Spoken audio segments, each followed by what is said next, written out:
it was the biggest argument that we ever got in. And he was controlling, he was domineering, he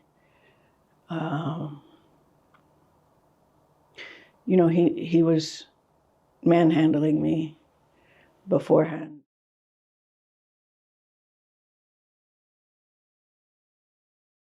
We met in actually the press room at the Broncos, April of 2002.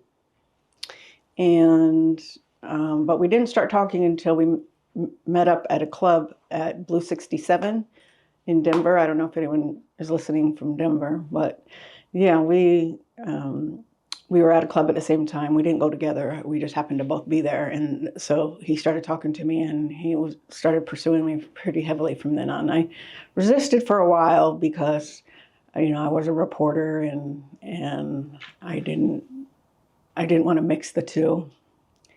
But he's very charming.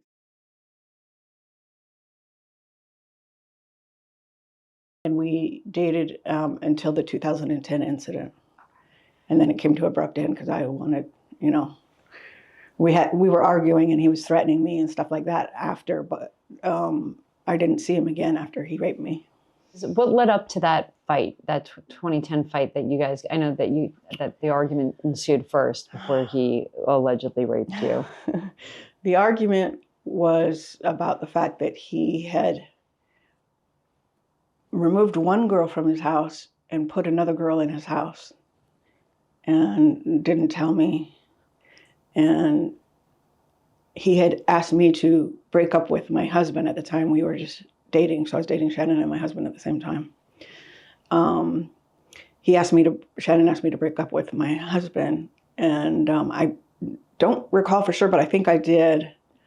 And so, it's like, wait a minute, you want me to be with just you, but you want to move somebody into your house and not even tell me? So that's what it stemmed from. He's not a faithful person, so I wasn't going to be faithful to a non-faithful person. It just doesn't work that way. Not for me anyway. Can you tell us just broadly, I know it's probably painful to relive this situation, but can you tell us generally what happened that day? It was fighting, and usually we fought on the phone and not in person. So it was the biggest argument that we ever got in. And he was controlling, he was domineering, he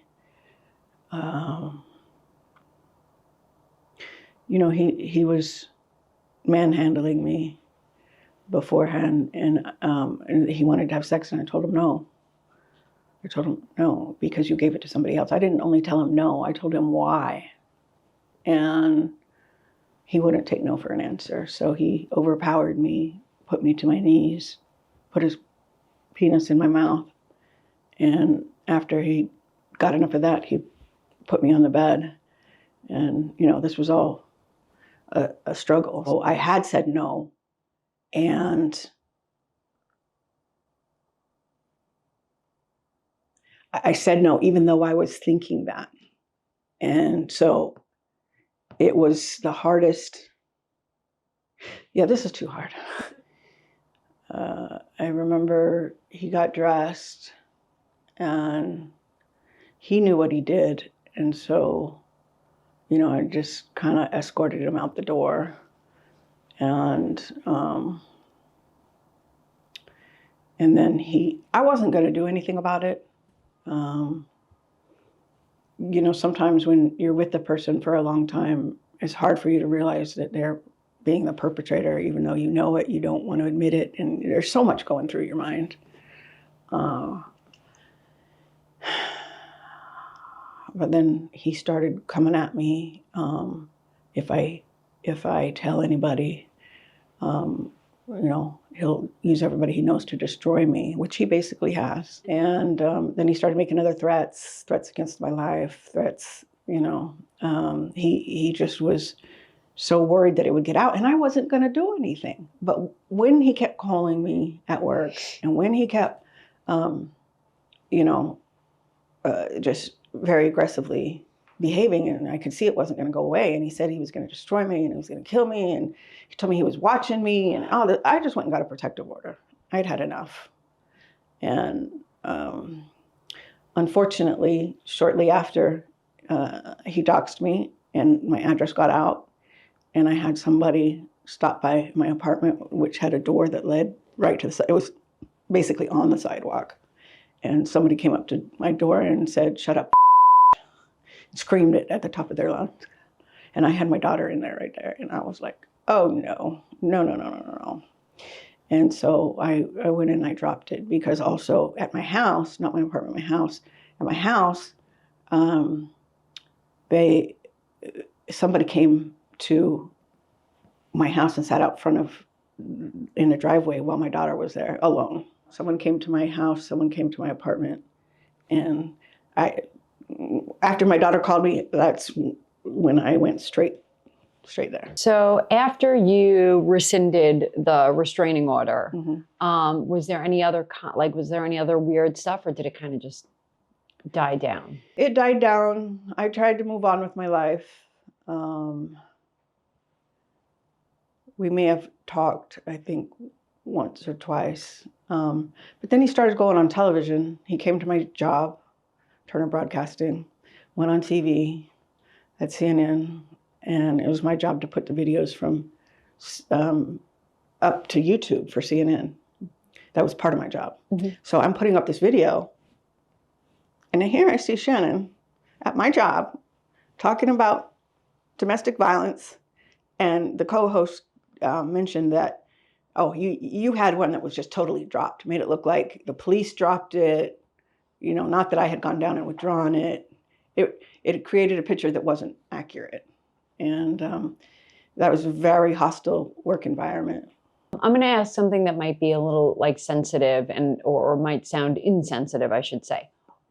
But I'm going to go ahead and ask it because it's a question that I'm sure people are wondering. Why didn't you file a police report when he raped you? Because I was scared for my life. He said he would use it. Everybody he knows, and he knows lots of police officers. So I didn't know that if I went down there, that would be one of the people that he knows. You know, Atlanta has a problem with corruption down there. And I was too scared to go to the police. Because when this happens, you're in a trauma mindset. You're not in a, you know, every day you and I are talking here like, oh, okay, well, maybe I should do that. No, you're like fear for your life. You're traumatized. You're not thinking straight. You're having anxiety and panic attacks. And I was worried that he would, get a hold of this police officer, and who knows what would happen. And so it was just a decision, and it's a decision a lot of rape victims make, to not go to the police. They always say the woman is crazy.